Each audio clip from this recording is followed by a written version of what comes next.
September মাসে স্বাভাবিকের চেয়ে কম বৃষ্টি হতে পারে, থাকতে পারে 1 থেকে 2টি মৃদু তাপপ্রবাহ। এ সময় 2 থেকে 3টি লঘুচাপের সম্ভাবনা রয়েছে।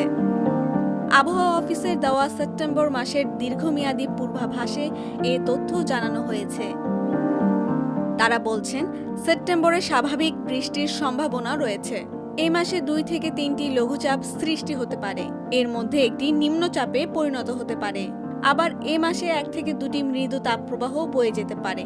ভারী বৃষ্টির কারণে উত্তরাঞ্চল, উত্তর পূর্বাঞ্চল ও দক্ষিণ পূর্বাঞ্চলে স্বল্পমেয়াদী বন্যা পরিস্থিতির সৃষ্টি হতে পারে। আবহাওয়া অফিসের দেওয়া পূর্বাভাসে আগস্ট মাসে আবহাওয়া পরিস্থিতি তুলে ধরা হয়। দেখা গেছে, ঢাকা, চট্টগ্রাম, খুলনা ও বরিশাল বিভাগে গত মাসে স্বাভাবিকের চেয়ে যথাক্রমে 11.9, 11.1, 16.5 এবং 12.5 মিলিমিটার বৃষ্টি কম হয়েছে।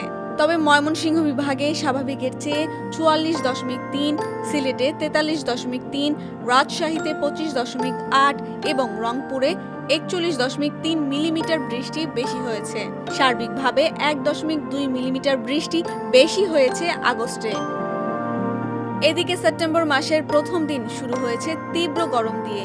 রাজধানীতেই তাপমাত্রা উঠেছিল 37 ডিগ্রি সেলসিয়াস।